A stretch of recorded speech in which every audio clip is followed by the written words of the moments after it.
always remember one time sitting in this hall, actually before it was enlarged, and the sound of the rain on the roof similar.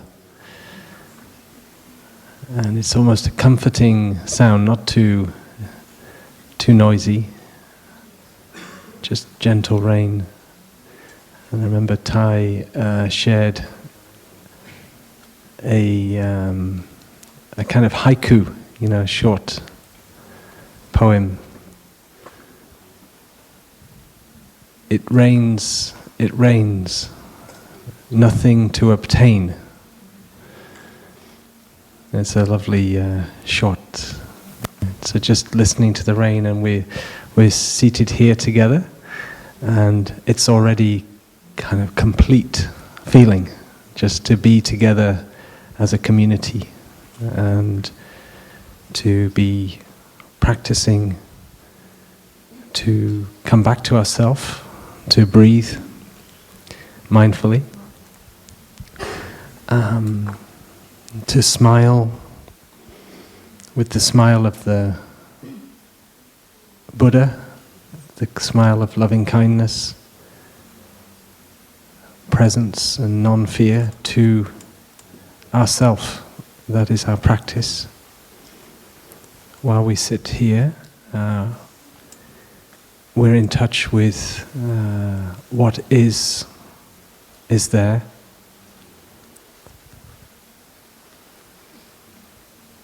Just how we find ourselves. And we're supported by the presence of everybody also peacefully practicing like that. I think this morning I will be touching towards a question about what does motivate us to practice. So if finally everything is complete and there is nothing to obtain, what is this about? What are we doing? Just being peaceful in ourselves.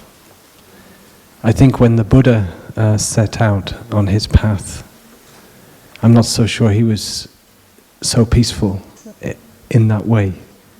He had maybe he had the peace of knowing, okay, I know what my path is now, I know what my goal is. He had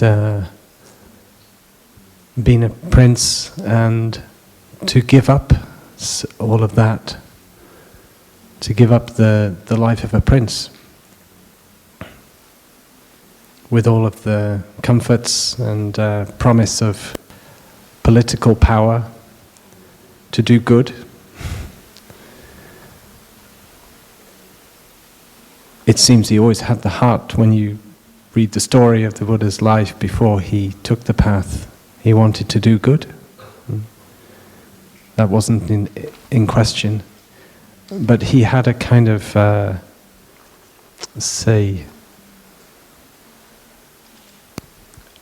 eye that could see a little bit above, see the bigger picture. And he saw that despite all the promise of being in a situation of some power and having a good family, having loyal subjects perhaps,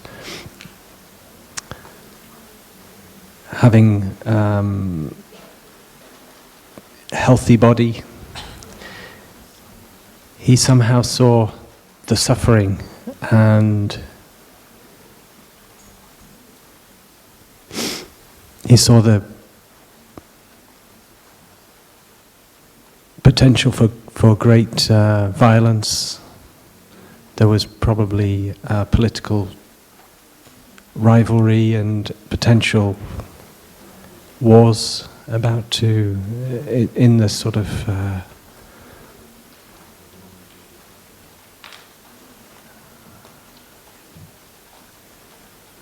wars that did actually take place during the Buddha's life. He saw jealousy affecting in the circles in which he was witnessing internal strife, and he saw that also sensual pleasure was not leading to true happiness. He saw these things. He made the experiences, and he had the eye to see that. And he also witnessed suffering in its sort of somewhat symbolized by seeing a man dying, seeing a dead body, seeing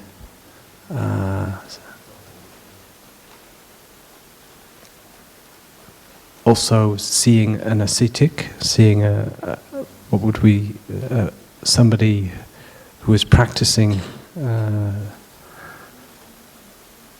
without any possessions to achieve enlightenment or freedom from the realm of suffering, and he decided that should be his goal, so he went out. So motivated by seeing suffering, motivated by this, he took the path. And he gave up everything to practice as an ascetic. He no longer had any possessions, and he lived outside and begged for food. So what would motivate us to do that? How much would we have to be convinced that was a good idea, that would help? And to some degree, as disciples of the Buddha, we try to follow his way, and we not quite so dramatic. Yeah. Maybe the weather was a bit better in India at the time. If you sitting under a tree right now, you'd get wet. I don't know, but nevertheless, when we're in touch with suffering, we don't so much crave for the comforts, but when our heart is touching also the compassion for suffering, for what we are witnessing, we are moved in the same way to go deeper and to look for a place of a place we can really trust to respond to the situation. There's in the sutra on the 8 realizations of great beings, the last realization, the 8th realization reads,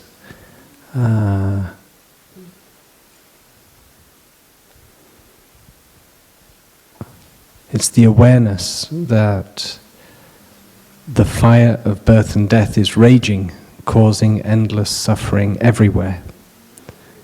Take the great vow to help all beings, to suffer with all beings, and to guide all beings to the realm of great joy. So there is, in this vow, there is great suffering, there is a great vow, and there is great joy. So it's all there.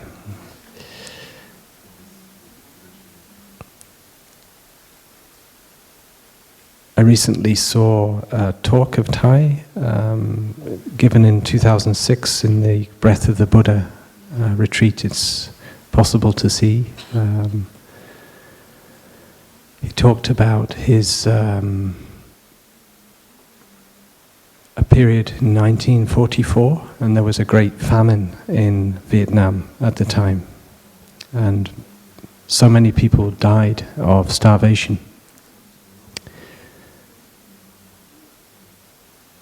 I think Thay must have been about 18 at the time, 1944, and so he was a young novice monk, and he described how he was witnessing the great suffering of people starving, and trying. The monastery had some food, and they were trying to share it with the people, but they had to be careful not to bring attention to they had some food to offer in case people invaded the monastery. But they gave it to police to give out. And they had to sometimes make decisions about who can get food and who cannot, because so many people were dying.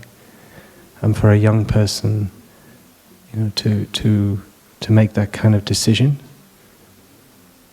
they couldn't give the food to everybody. This is a great wound that can leave on your heart for anyone in that position.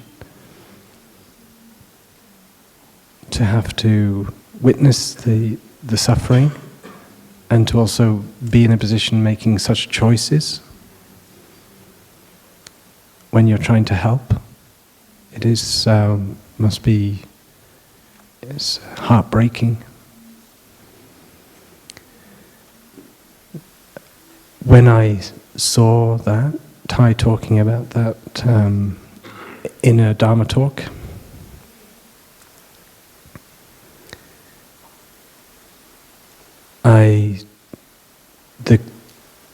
this eighth realization makes complete sense. That you would, if you're really witnessing that, you would want to take that great vow as a kind of medicine for yourself and a real response. Sometimes, if there's great suffering, you need a great vow. And the vow is to help all beings and to suffer with all beings.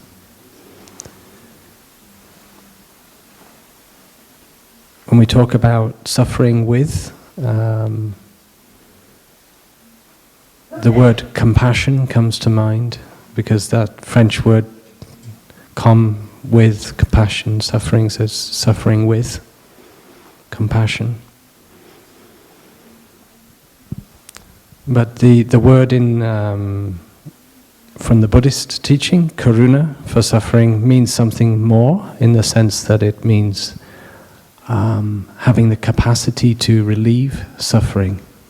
So suffering with, yes, but not being overwhelmed to the point where you cannot help.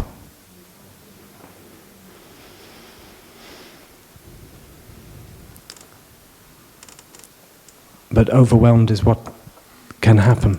We can be overwhelmed. But just we're aware then that in that state of being overwhelmed by our suffering, or seeing the suffering of others, we then ourselves have to take care of ourselves to be able to help, to have the capacity to relieve suffering.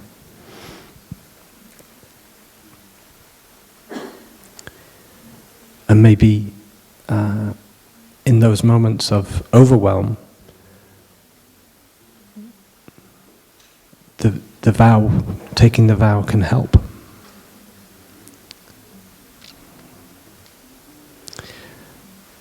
So suffering can be a big motivation for the path.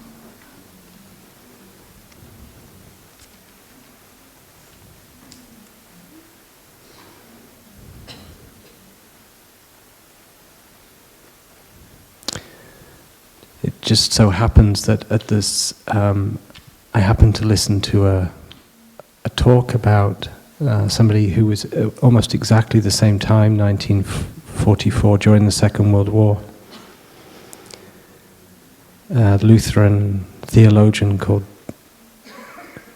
Dietrich Bonhoeffer, and he wrote a book called The Cost of Discipleship. If you really are going to be a disciple of Jesus, what does that mean? And it sort of, he said it has a cost, because you have to follow the way of Jesus, and that means to suffer with, and maybe suffer in place of other people. Sometimes these kinds of vows and intentions are made in impossible odds. They make no sense logically, and yet they make a sense at the level of the heart.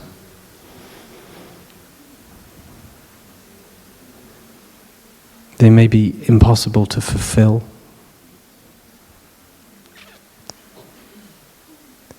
In Nazi Germany at the time, he spoke out against Hitler and what was happening. He helped to save Jews, and he was killed under Hitler's orders at the end of the war. Just a few weeks before he would have been, where he was staying would have been liberated by the Allies. So I found it interesting to think that he was there at that same time that Thay was also cultivating his heart of compassion in the midst of great suffering, witnessing the famine in Vietnam, where maybe a million or more people died.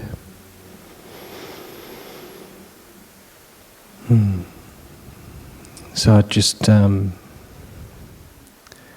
like to have a sound of the bell and just reflect. Maybe we can reflect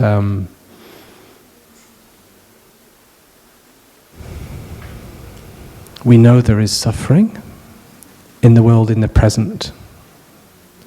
We're grateful to be in a place where we can practice and be in touch with peace, and we want to connect that peace with our awareness of suffering, for that peace to be meaningful and worth something.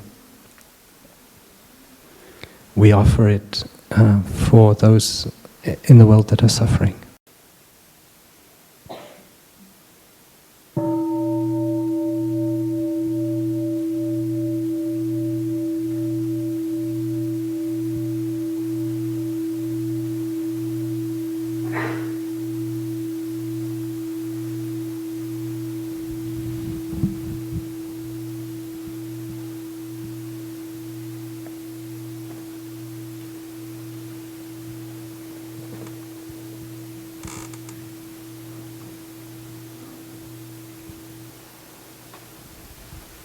Somehow, when we realize our nature of interbeing, when we realize we're connected to everything, in relationship with everything, it helps us not feel alone. And this, when we get that insight, when we get that as an experience, even if it's a temporary experience, a temporary moment where we touch it, in that moment we realize we don't have anywhere to fall. We're in touch with that. In the realm of birth and death, there is also the no birth, no death. And that is, in a sense, the aim of the path, to touch that realm, to transcend the notion, to be able to free ourselves from the illusion of a separate self.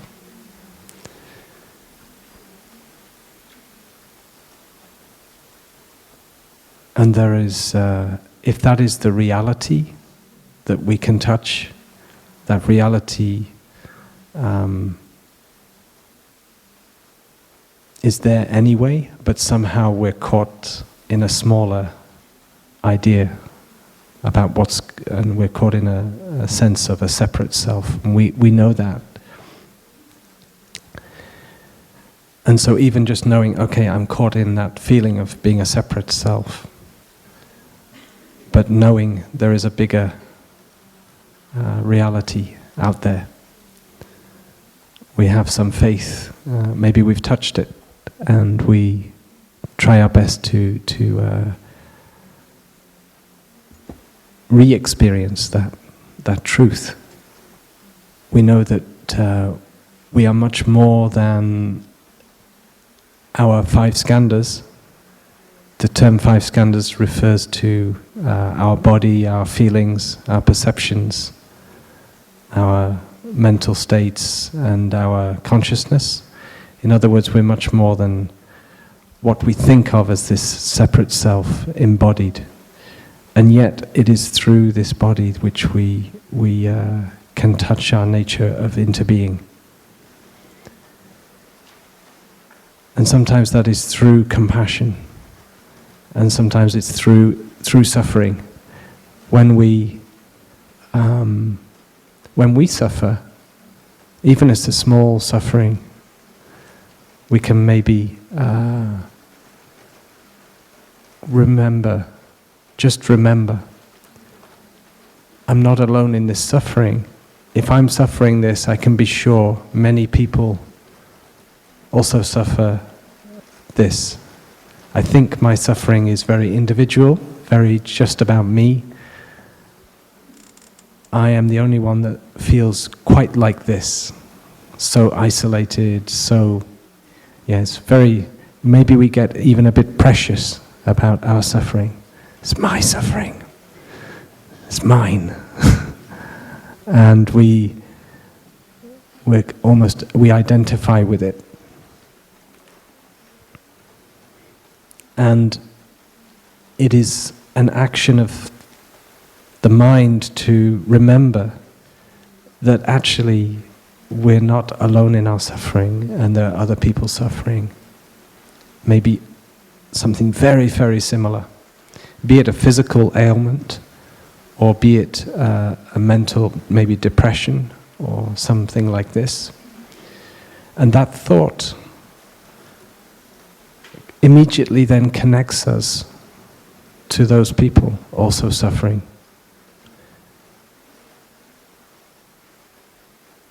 And that has 2 functions. One is, we no longer feel alone. There's another function that maybe it humbles us. We're not so special. It's not just my unique, terrible suffering. And also, we can then give rise to the thought of compassion. This suffering connects me to these people, and I offer my love, which it doesn't obey the normal laws of space and time.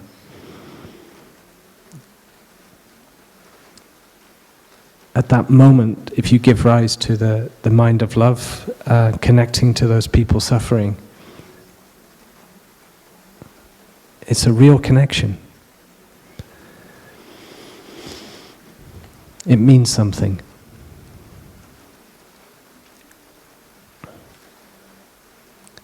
And also you have the benefit of being in touch with a spiritual dimension.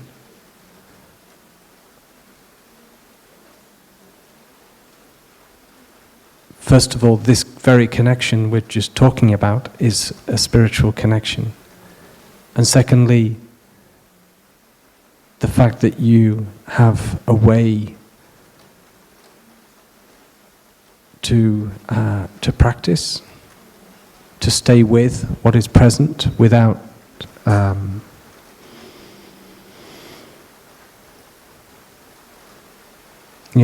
that you have something to bring to the situation, some awareness to bring. Hopefully you're able to breathe with the situation.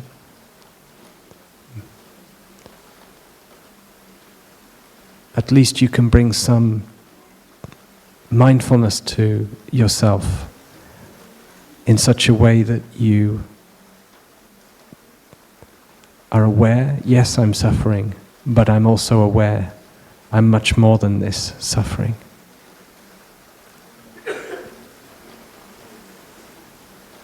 And I can smile with and offer love to myself in this time. And in doing so, because we've connected ourselves, we're also offering love to others that suffer. In Tibetan traditions, they have something called Tonglen practice, and they take on the suffering. They breathe in the suffering, and they breathe out white light, and breathe out loving energy, and to those that to others, so that they can benefit. So it's like taking it on, and I think that's a powerful intention. And can be very powerful to do.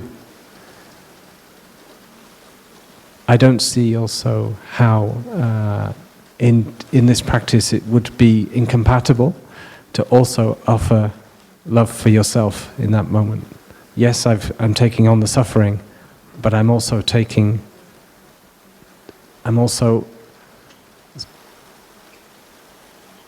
it with the awareness that there is compassion needed here for this suffering, because this suffering is not just mine. And if I need compassion, yes, I'm sending it out to others, but I'm also one of those others, and I need that compassion. Not identifying with the suffering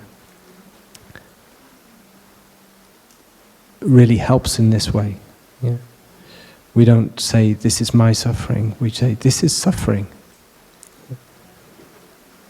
It's taking place in this body, in this mind, that I call me.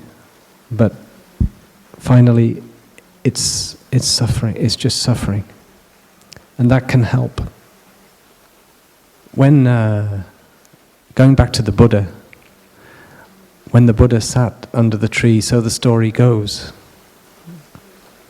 when that time came when he broke through and he got the enlightenment. He got the enlightenment, he broke through the illusion of separate self, right? He broke through into the realm of interbeing, into the realm of reality. And so he was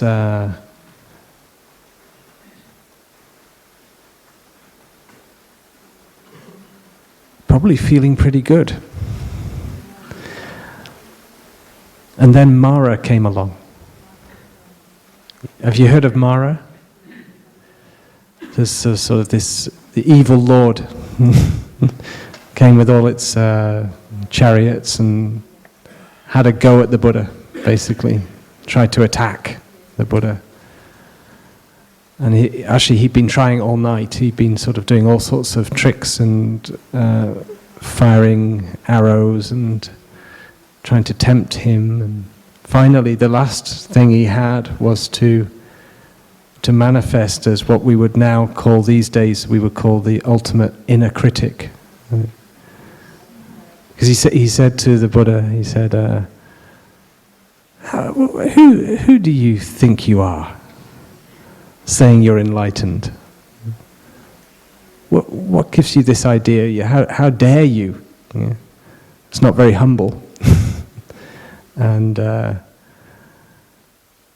the Buddha is reported to have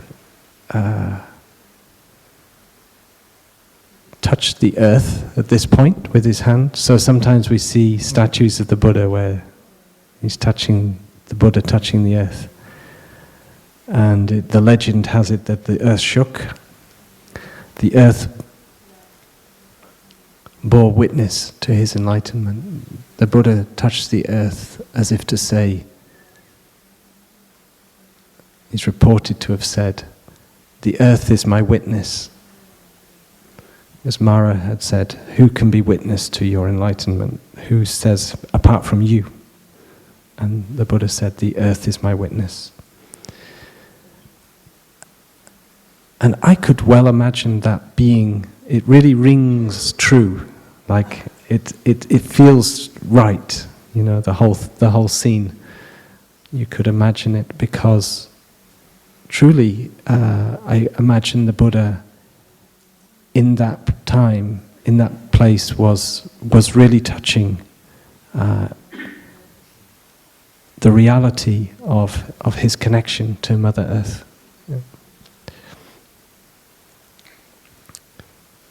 And his enlightenment was not separate from, he was a child of the earth, and his enlightenment came as a result of,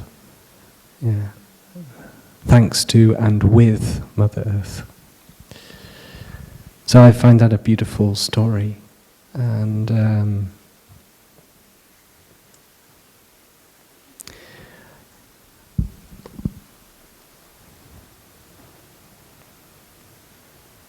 so where I wanted to go a little bit this morning with the time we have is also to explore a little bit about Buddhist psychology, and also explore perhaps the question of volition or motivation. Like, what motivates you to practice? But also, what is the Mara inside you saying to you to kind of hold you back? What is it saying? You don't really have enough time? You can't afford to come on a retreat? What is holding you back from taking the great vow of to devoting yourself to the practice? You know, when a monk becomes a monk and a nun becomes a nun, we take this vow, shedding my hair today completely. I take the great vow to transform my afflictions and for the sake of all beings, to practice for all beings. So it's very similar to this vow taken in the 8th realization of Sutra. So let me get to this board. This hall's not so good with the board because I guess you see on that. Is this on the camera? So can I ask you the question, maybe just get some answers. I'm going to ask 2 questions. What motivates you to practice, and what is it that's holding you back? Those 2 questions. So if you hold that in. This is a little bit spontaneous, by the way. I wasn't quite sure I was going to do this, so I don't know what's going to happen. So maybe we can have 2 columns, so you can answer either question first. Well, let's start with the nice one, like what motivates you to practice. You can be a monk, nun, or not, to answer the question. You can have hair as well. Okay, for greater inner peace. So that implies we have some. We want more. It's because it's quite nice. So we have a little bit, we taste it, and we want more. I want more inner peace. It's in a good direction. And there's some more.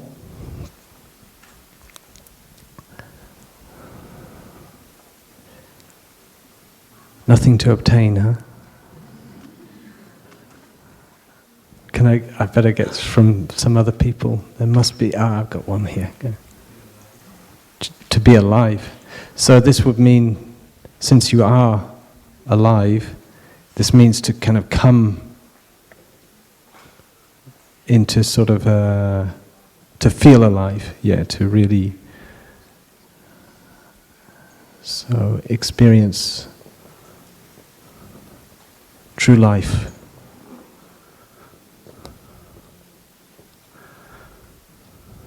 I'm just going to tell a little anecdote of Thay.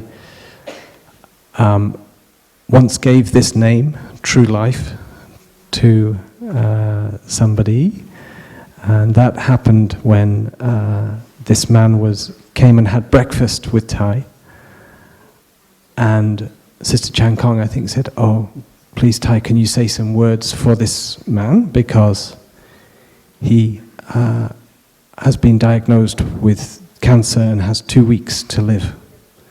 Is there something you can say for him to help him deal with this situation?" And Thay, I'm guessing, Thay just, as I recall the story, Thay took time to enjoy a sip of tea and maybe looked at the man and smiled and said, 2 weeks is a long time. If you really live those 2 weeks with mindfulness, aware of what's going on, many people live for a long time, but it's like they're dragging around a corpse because they're just on automatic. Maybe they're too busy to ever stop, and they can't touch the peace, they can't touch the true life. So thank you for that. Some more? Please put your hand right up so I'm not, I'm looking at it. The experience when you practice, my heart becomes softer and Okay, so we practice says, why do we practice?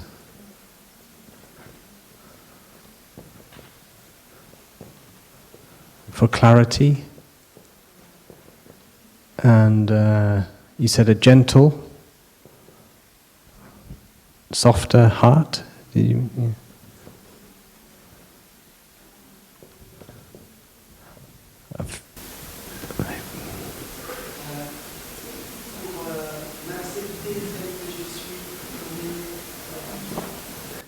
Accept myself as I am. Yeah. Love myself. So, self-acceptance, just a shorthand, and to learn to, compassion and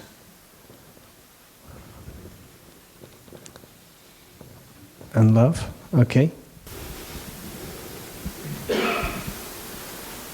my love of freedom. Freedom. Okay. Freedom from what?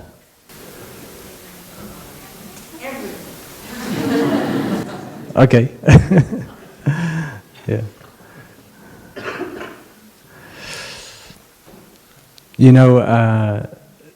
Thay was once asked, are you enlightened?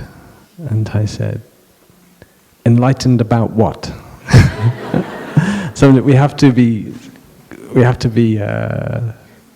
concrete sometimes as well. But it's good, I get the spirit. I think we don't need so many words, we don't need the... Yeah. So the usual term, by the way, freedom from afflictions. And the afflictions of anger, of hatred, of craving, of the affliction of the illusion of being a separate self, for instance. Even we intellectually know we're not free from it. Yeah. Can I? Yeah, there's more hands going up now. Huh? Seeking. Oh, freedom from thinking. Okay, so now we have a... Seeking. Oh, seeking. Sorry, I haven't... So the why do we practice, and the reason is seeking? Seeking truth. Okay. Seeking truth. You know, I've got a lovely quote from Goethe, you know, the Johann Goethe. Love of truth shows itself in this, that men and women know how to find and value the good in everything. That's a nice quote. Truth, yeah, finding the truth. Finding the truth can also bring us in touch with suffering, as we've said. The ultimate truth allows us to even be okay with suffering, but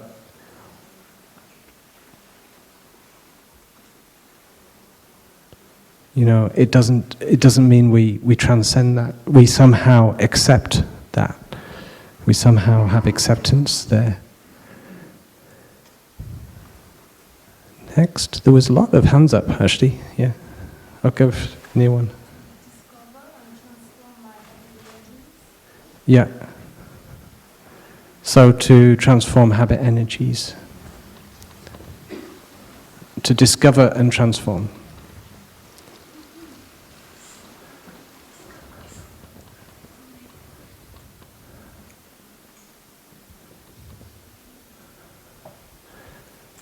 Anybody else?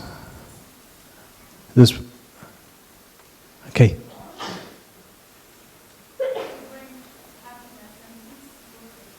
Okay. Bring happiness and peace to others. Good. I'm going to put that at the top.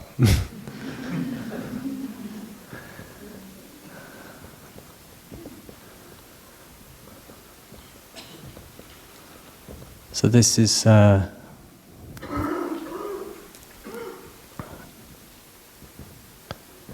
So these can be great motivating energies, great energies of volition in us, which can really feed us and give us a sense, you know, give us a lot of inertia to get through blocks, yeah? But then there are blocks, and there are subtle things going on, often internally, not just, we think they may be external blocks, but they're internal blocks. Let me ask you, what you think, what blocks?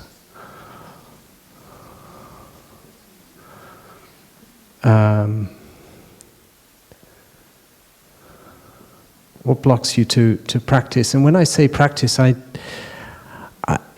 you know, there's the 5 minute a day practice, but then there's also like the what blocks you from this real, I'm going for it, this 100% thing. Because these kinds of aspirations, they're not going to be achieved by just a little bit of practice in the day. If you're going for great inner peace, if you're going for really the happiness and peace of others, then the practice is you're talking about the kind of practice that takes over your life, becomes the core of who you are. What prevents that? What blocks that? If that is your... Yeah, so I'm speaking to those that see that they would wish for these things. They see that the practice is the way, but there's something holding us back. What would that be? Yeah. Fear of change.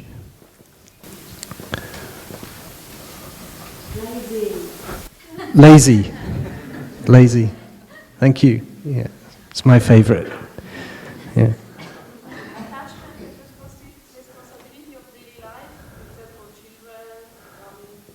Attachment to daily. Right.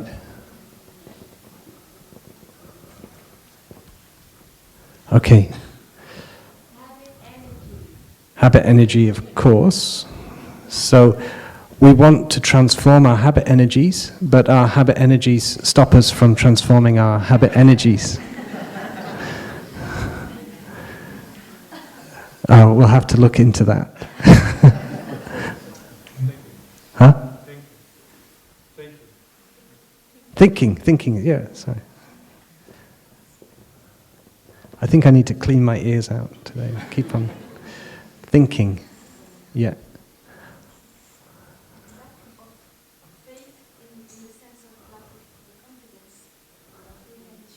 Okay, lack of faith and confidence.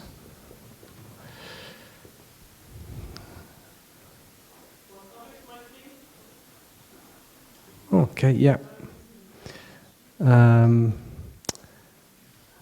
do I put that in a word? Yeah, fear of judgment.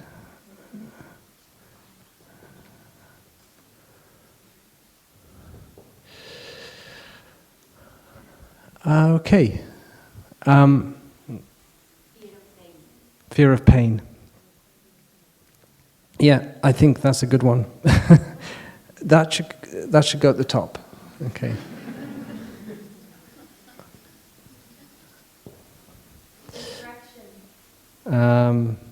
Distraction, yes.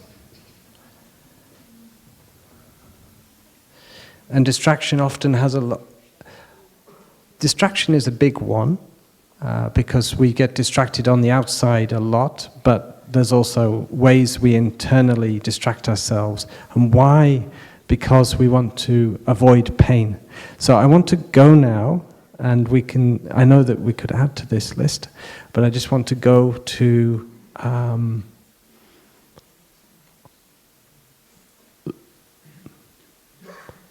maybe mentioning that all of us innately have the tendency to avoid pain, to avoid suffering. It belongs to our basic nature to do that. And it kind of makes sense. I mean, why would you go towards pain, you know? Like, I don't think as a species we would survive very long if we were attracted to pain. But at the same time, it's a kind of blunt instrument to just have this fear of pain and always just automatically, instinctively avoiding pain. So it's a sort of default instinct to avoid pain. And there's good reasons for it, but there are times where it's very important that we don't avoid pain if we really want to grow. And we really want to understand. And we want to cultivate compassion. And we want to come into true life. And if we want to experience peace. To experience peace is not to avoid pain. So, yes to all of these, and they're all worth exploring. And, you know, some of them, but each of them there's a lot we could say. But I want to go to this, a basic point is that a lot of what we do that holds us back from this greater aspiration, this deep volition that we all also have at some level, we can be in touch with that, is this fear of pain. And so we've sometimes got lots of strategies to make sure that we don't go there, that we don't touch it. So to have the experience, first of all, that to be able to be with pain brings a good result, brings us two things. It brings us confidence. Somebody mentioned lack of confidence, lack of faith. It brings us confidence that we can do it. And secondly, it brings us the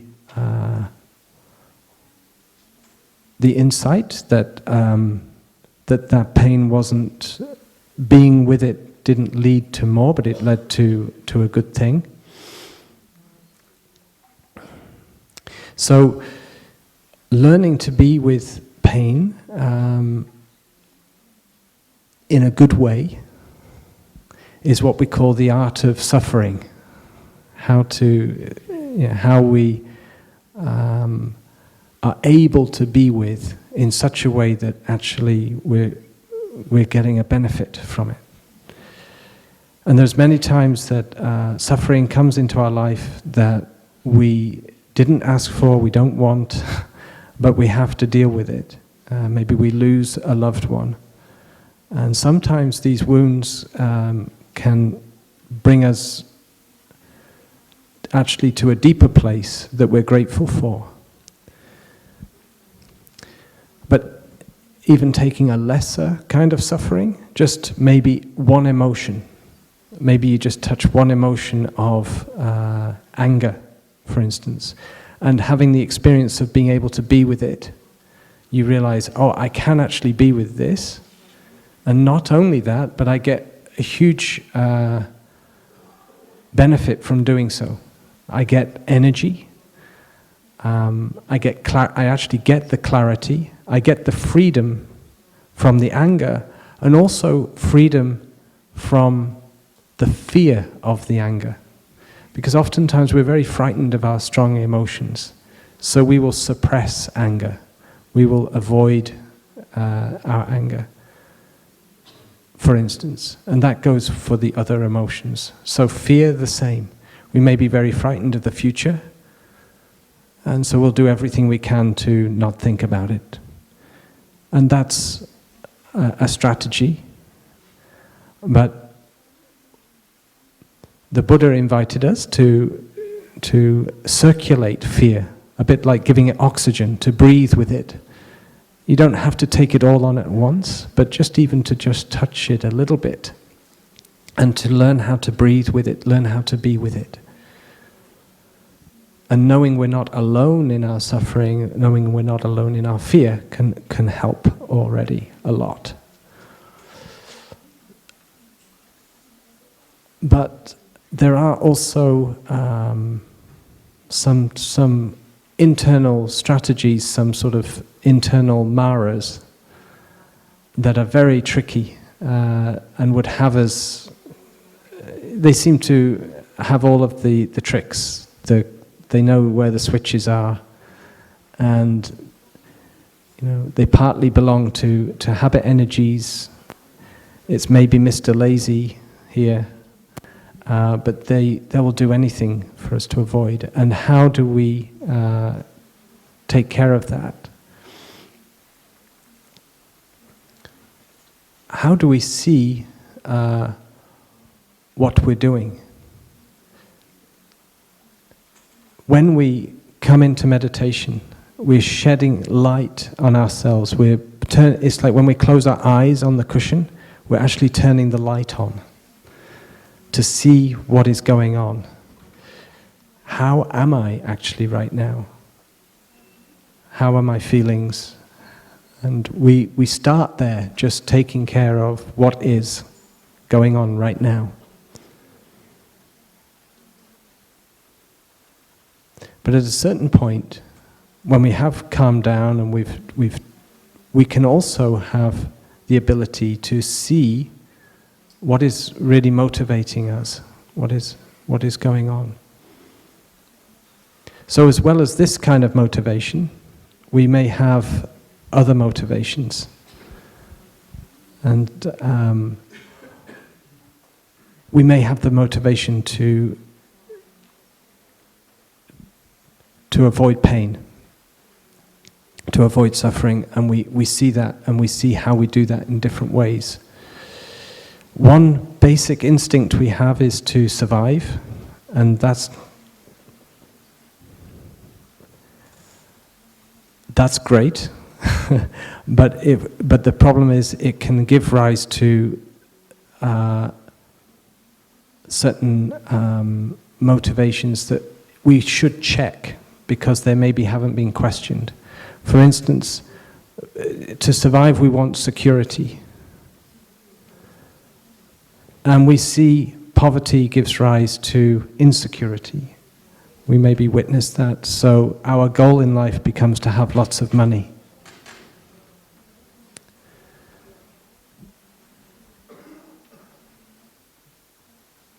Is that money really going to give us true security?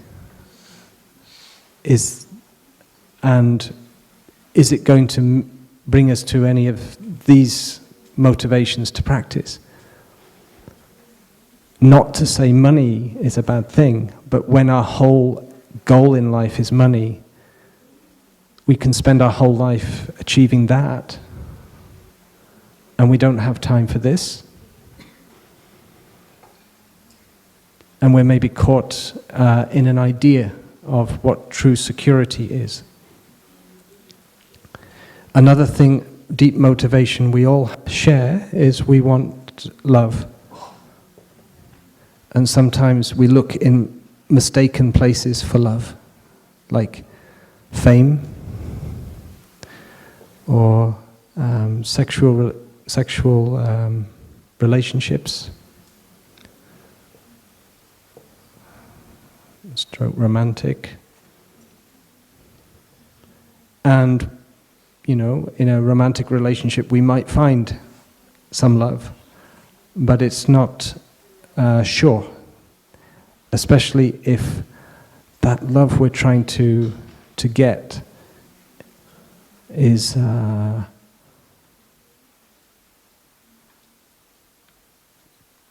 feeling of lack of in ourselves.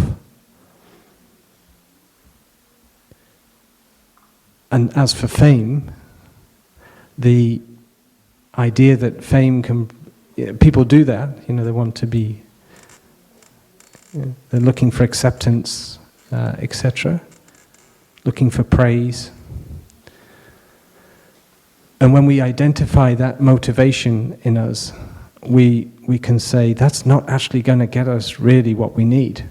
And I think that insight, that it's not actually going to get us what we need, is the key to being able to let go of it.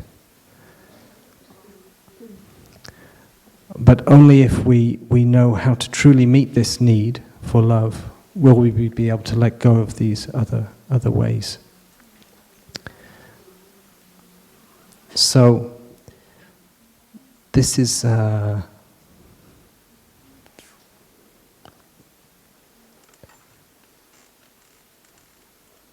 point where I would like to ask for one sound of the bell, and then we'll move on.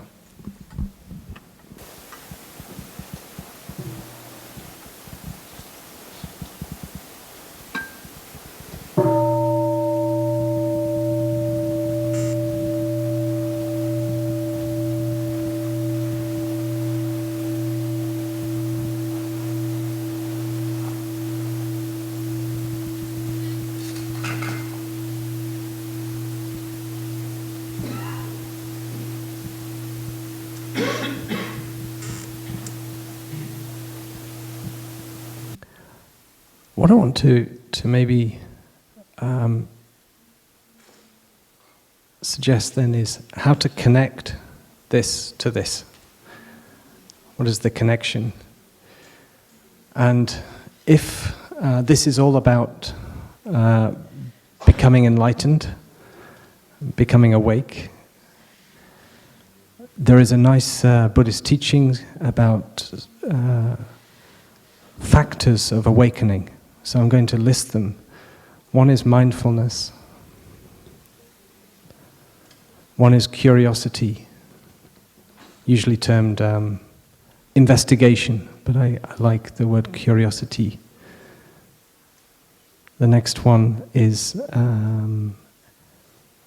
energy.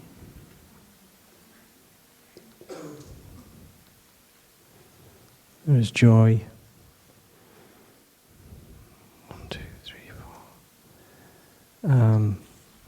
Diligence. I think the diligence came, actually I'm not sure now. Oh, I know, it's the energy and diligence go together. Okay, so this one. and then there is joy, and then there is what's called equanimity sometimes, or a kind of calm, peaceful state. So there's sort of a great inner peace there.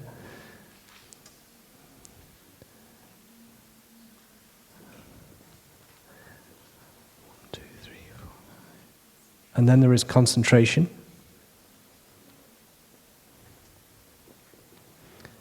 And finally, there is letting go.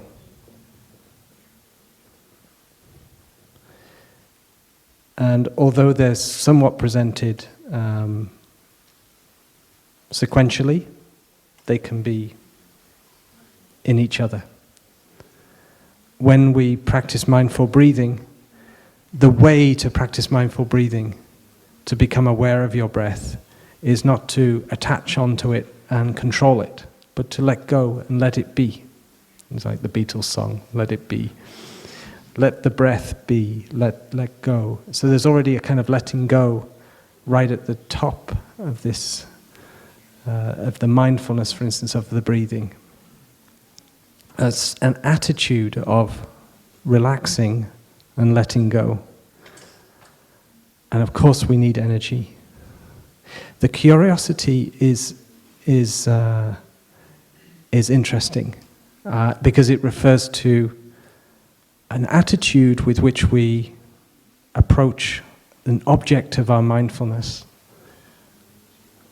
So we're aware of our breath. Somebody once said to Thay, I remember, I find mindful breathing very boring. And Thay said, that's because you haven't seen somebody dead. Because when they're no longer breathing, you suddenly find breathing very interesting. So our interest and our curiosity is a function of our way of looking. Actually, are we?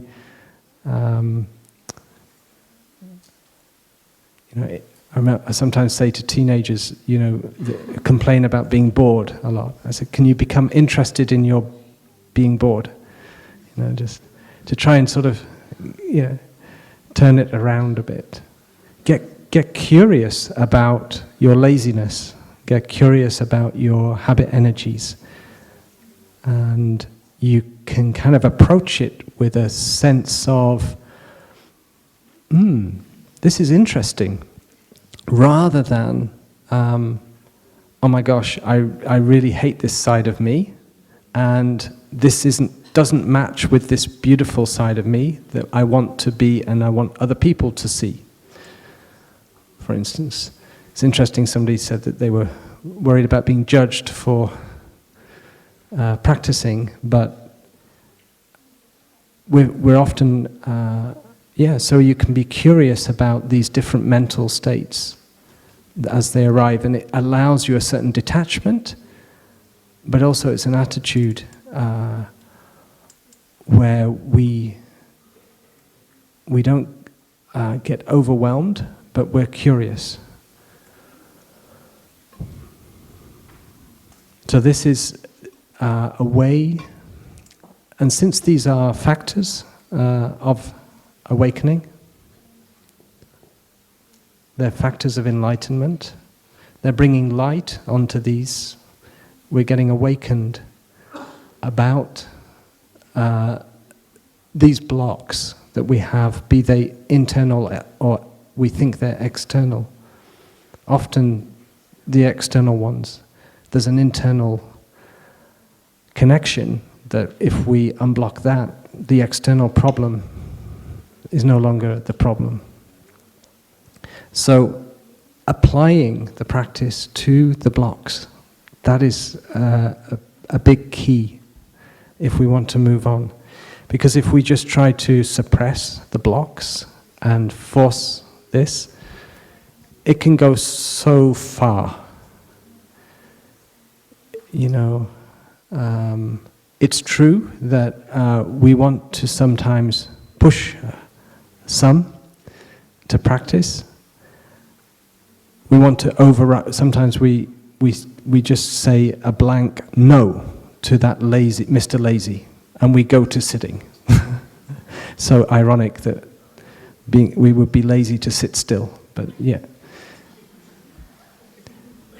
But we sometimes can say no, and we can be firm, but at the same time, there is a place for being curious and welcoming this, especially when we're on the cushion and we're looking in this particular way with our awareness and with our mindful breathing. Say, okay, now, Mr. Laziness, you have a chance to express yourself. I said no to you because actually I really want to take care of you. I really want to meet you. And you say to Mr. Laziness, so, are you still there? And says, yes, I'm still there. That sounds more like Mr. Grumpy. Well, I am a bit grumpy, yeah, because, then you have a conversation, you can have an internal dialogue, and you can ask, maybe you're there for a good reason. What is your function? What is it you do? Well, I just make sure that you never do anything you don't want to do, and I make sure that you are lazy. Getting enough rest. Oh, so you're making sure that I am rested enough, okay? And then maybe you reassure, but I can actually make sure that I'm rested enough. You don't need to do that. You can enter into a curious dialogue, a respectful dialogue, and you also really respectfully say, maybe what is it you're afraid of will happen if you don't do this? If you don't, maybe also with the habit energy, the fear of judgment. Why are you so frightened of being judged? You can have a conversation with this fear of judgment, and on the cushion, and say, what are you about? What are you frightened will happen if you're not there? Well, then you'll do something stupid and everybody will judge you.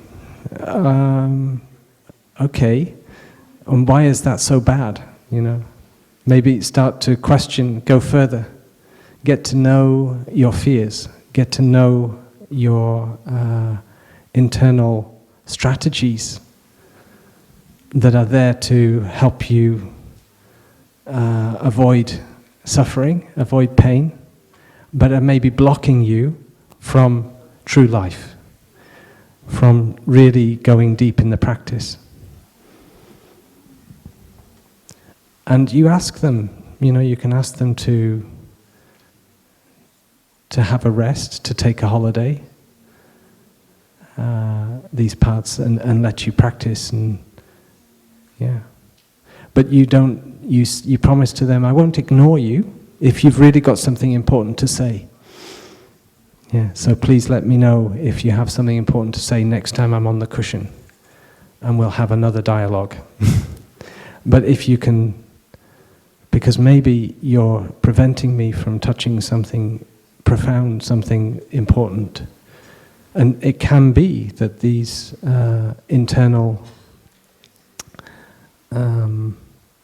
little personalities in you, Mr. Lazy, Mr. Grumpy, anybody else offer a Mr. or a Mrs. or Miss?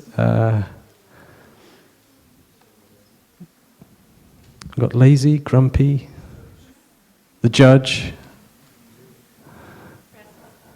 Mr. Restless, Mrs. Busy. Does anybody have I'm too busy, I'm too busy? Yeah.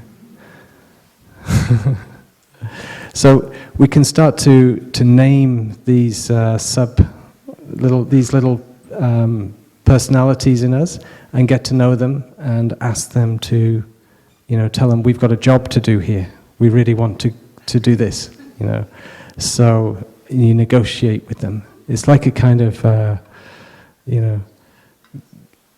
getting back in charge. This is getting the sovereignty back, over yourself. But it can be fun. It can be fun to meet these parts of you, and it's the better way, because in doing that, you effectively turn them into your ally and your friend. Instead of them pulling in the opposite direction, they change their role and they agree to support. Maybe Mr. Lazy actually does say, well, I'll just really let you know when I think you genuinely need a good rest, and you can go and do a total relaxation and really, really relax, instead of watching a movie or something like that.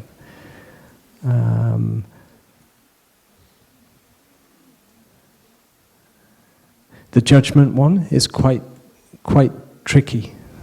It's very deep, The internal, that's why the last thing that came to the Buddha was the inner critic. Who do you think you are? So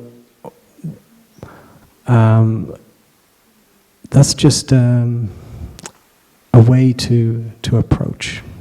We need these factors of awakening when approaching our suffering. Last thing I'll say is, sometimes behind our strategies to avoid practicing is a suffering which we really, maybe we know about, maybe we don't, but there's something in us that's just saying, no. Because if you go on that cushion, you might have to meet it. It might be a decision that you're putting off for a long time and you don't want to see it. Maybe something you have to face in the present, or it may belong to the past. I said it could be you don't want to see a fear about the future, or it may be there is some trauma in the past. And what is going to allow you to persuade your internal strategy that's very sure that it's not a good idea to touch it? What is going to allow you to persuade that part of you that it's okay, we can do this, we can meet this pain, we can meet this fear? What is going to allow you to do that is your Buddha nature, is these factors of awakening. Because if you go with that kind of energy,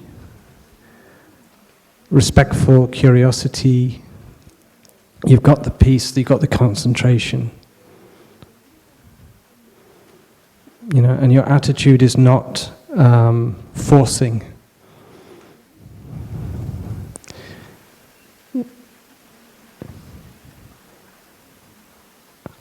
But being okay, just saying, let's look at this. And your mindfulness is strong.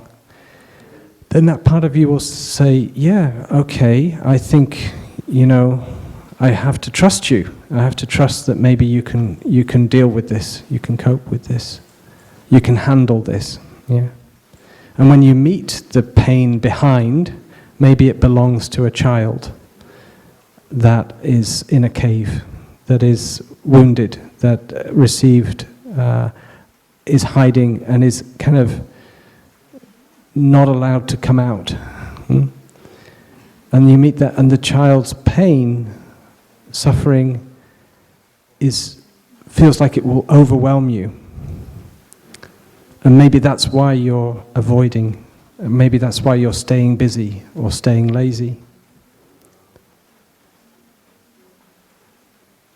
And you can ask that child, look, I want to be with you and suffer with you, but if you overwhelm me, I won't have a space to be able to be with you. I'll just be overwhelmed. So let me know about it, and I know you're holding that pain, and you can ask not to be overwhelmed. So this kind of internal dialogue is possible. It's a kind of way we can do. And then when we've been able to befriend the inner child, and we can help them come to the present, come out of the cave, and they can practice with us. This is a kind of, Thay's book, Reconciliation, is all about this subject. So this can be part of the path that we need to do to unblock ourselves, to free ourselves from our real desire to make a deep vow, to really for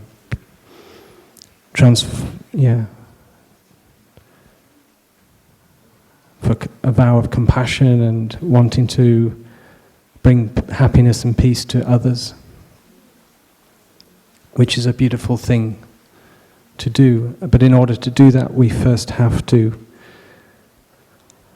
learn how to accept ourselves, have compassion for ourselves, love ourselves, and that means bringing this love and this stability to these parts of us which are blocking, and also maybe trying to protect us from the pain behind, and maybe the pain of a little girl or a little boy, or maybe just the fear of dying, for instance. We all have that in us too, or the fear of future suffering. So we're all in this together, but we all also have to do this inner work. So staying connected with that collective aspiration.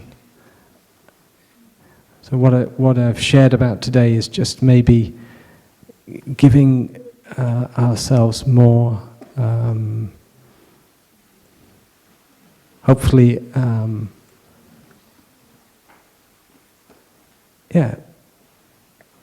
giving you a sense of ways to approach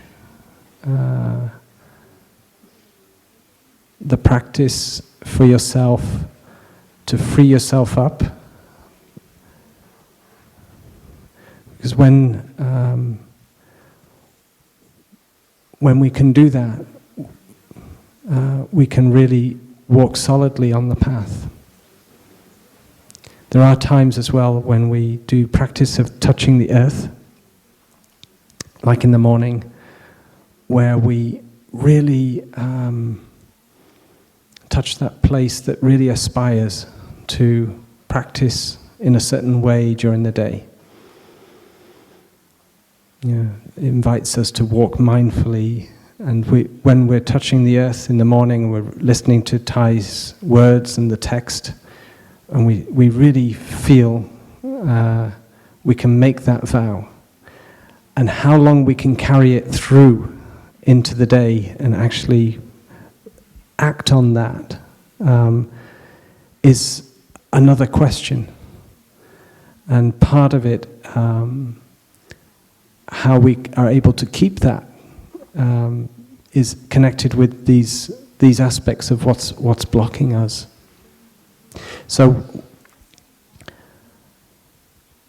right diligence, which is one of the factors, is to make the vows and to really invest ourselves in the practice and to cultivate these good qualities. But it is also to recognize and take care of the blocks and the suffering. And they go together. Yeah, you can see how they go together, hopefully. And if our vow is for compassion, and then that also includes ourselves, being compassionate to ourselves in the path, in the process of freeing ourselves and getting that freedom that was mentioned. If the compassion is there in that, then we arrive solidly to that freedom. It's not something that we somehow, some internal sabotage is not so easy, because we've been taking care with compassion, with curiosity, of the part of us that will sabotage ourselves. And we've questioned these ideas that we have that, we can't do it, we're too busy, we've got this and this reason why we can't practice. Because we all need each other to be practicing. And so right diligence is we do both. we cultivate those seeds of positive seeds that are in us. We don't have to wait until we've transformed all of this, but we're practicing mindfulness, we're practicing concentration, etc. And when we see the blocks arising, then we have the opportunity to have an interesting conversation. You know, just like you heard Thay sharing, having a nice conversation with Mara over a cup of tea in the Dharma talk on Sunday. So, thank you for your listening, and now end the time here with 3 sounds of the bell.